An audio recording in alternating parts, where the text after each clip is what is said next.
Oh maman, qu'est-ce que c'est dans le ciel? C'est la main de Dieu, mon fils. Si tu es un bon garçon, n'aie pas peur, car il ne prend que les pécheurs. J'ai compris. J'ai peur, mais je vous fais confiance. Oui, mon fils, notre destin est entre ses mains. Bonjour mes amis. Aujourd'hui, nous allons découvrir une créature sinistre, appelée la main du Havre. Cette main est l'une des créatures les plus colossales qui existent dans ce monde étrange. Elle est noire comme la nuit et semble avoir des doigts fins et osseux, enfin fins comparés au reste de la main, n'est-ce pas? Mais pour nous, le diamètre est incroyable, mec. C'est une créature qui apparaît soudainement dans un ciel nuageux. Elle a de grands doigts qui peuvent atteindre n'importe quoi au sol.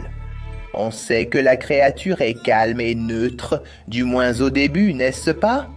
Elle va descendre et prendre la terre et tout ce qu'il y a au sol, mec, et elle va l'emmener là-haut dans le ciel, derrière les nuages. Tout ce qui sera attrapé ne sera jamais revu. Ça disparaît, mec, c'est fini. Il y a déjà eu des cas où la main a attrapé plusieurs maisons, immeubles et personnes en même temps, en une seule poignée. Mec, tout est là. Il y a aussi des témoignages d'observation dans de grands pâturages où la créature a ramassé des centaines de bovins en une seule fois. Mec, ils étaient là en train de paître, tu vois, en train de manger de l'herbe. Placer un explosif pour se défendre contre cette créature pourrait provoquer pire. Si la créature finit par exploser, la main deviendra hostile et se refermera rapidement, formant un point. Elle s'écrasera au sol, provoquant des ondes de choc et détruisant tout sur son passage. On estime que certains tremblements de terre qui se produisent dans le monde sont causés de cette manière par la main en frappant le sol. Certaines sources divergent quant à la taille de cette créature, mais on estime qu'elle mesure plus de 4000 mètres de haut. Car elle atteint la première couche de nuages, n'est-ce pas? Au moins. Personne ne sait où cette créature se cache ou vit, on sait seulement qu'elle vient, prend des choses et repart. Soyez attentifs par ciel dégagé, The Hand of Heaven pourrait apparaître. Prenez garde. Bonjour mes amis, aujourd'hui nous allons découvrir une créature sinistre qui semble tout droit sortie des enfers. Ce témoignage est d'un jeune homme qui campait avec son ami. Voici comment cela s'est passé. Cette histoire de chasser ces monstres, tout cela n'était qu'une excuse pour me rapprocher de Julie, et je pense qu'elle le savait aussi. Je pensais que ce serait amusant et qu'on créerait quelque chose de spécial, mais tout a commencé à mal tourner dès notre arrivée. Il nous manquait du matériel pour nous aider, et, en plus, il y avait des bruits dans les buissons et des sons étranges venant de l'extérieur. C'était une sensation étrange, mais au final, nous sommes restés là dans la forêt. Nous avons réussi à monter nos tentes et nous sommes allés dormir. Cette nuit-là, je me suis réveillé en entendant Julie crier à l'aide au milieu de la forêt. Quand je m'en suis rendu compte, j'étais déjà en train de courir, à moitié endormi, et j'ai failli trébucher sur une racine apparente. J'ai cherché, et impossible de trouver mon amie. Il n'y avait aucune trace d'elle. Je m'apprêtais à rebrousser chemin pour chercher de l'aide en ville. Quand j'ai entendu Julia m'appeler depuis les tentes, elle était là depuis le début. Elle n'était pas partie, ni capturée par un animal.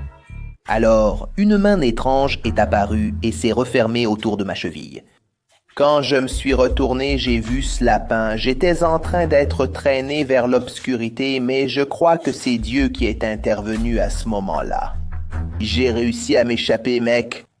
Il est connu sous le nom de lapin humanoïde. Ce n'est rien d'autre qu'un très grand lapin à l'apparence troublante.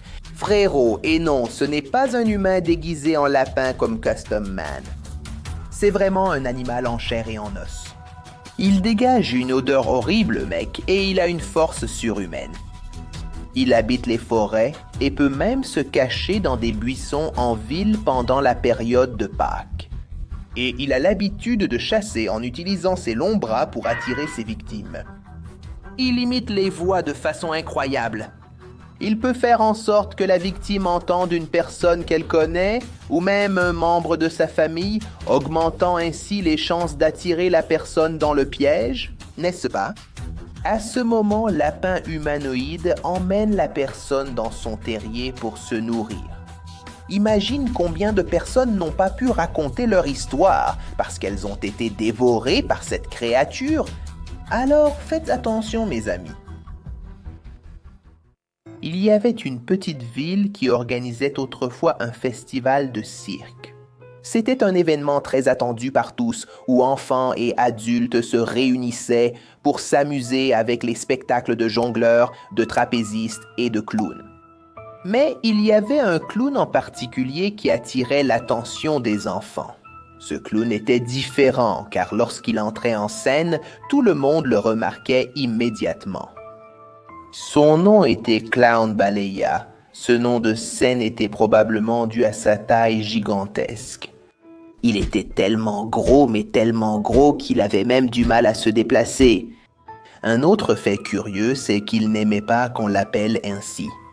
Il ne laisserait pas passer la situation, il se transformerait en quelque chose de plus sombre et destructeur. Il y a des récits selon lesquels, lors de sa première prestation en tant que clown, avant même de raconter sa première blague, on avait déjà commencé à se moquer de lui. Cela l'a rendu furieux, ce qui a provoqué encore plus de rire dans le public, n'est-ce pas? Les gens ne riaient pas avec lui, mais bien de lui. Alors, dans un moment de fureur, le clown baleine a commencé à rouler comme une boule de bowling, allant jusqu'à tomber sur le public, écrasant tout le monde. Sans pitié. La traînée de sang restait derrière lui et la destruction était évidente, au point que les gens le voyaient s'approcher et essayaient de fuir. Mais c'était inutile. Aucun survivant dans le public après cette représentation. Il a été immédiatement arrêté par les autorités de la petite ville où se trouvait le cirque. Mais pour cela, ils ont dû appeler un camion pour l'emmener. Trop lourd pour une voiture de police classique. Même après, il a réussi à être libéré car son avocat a affirmé qu'il n'était pas responsable d'avoir perdu l'équilibre sur la scène et d'être tombé. Il a mis la responsabilité sur le cirque qui l'avait engagé, car il n'offrait pas des conditions de sécurité adéquates pour le travail. Après cet incident, le clown Balaya se produit encore parfois dans des cirques de l'intérieur du Brésil. Et maintenant, il a pris goût à renverser le public. Il veille désormais à ne plus laisser de traces pouvant l'incriminer. Alors, mes amis, faites attention lorsque vous allez au cirque. Il se peut qu'il se produise là-bas et qu'il finisse par vous écraser. Hé, hé, hé!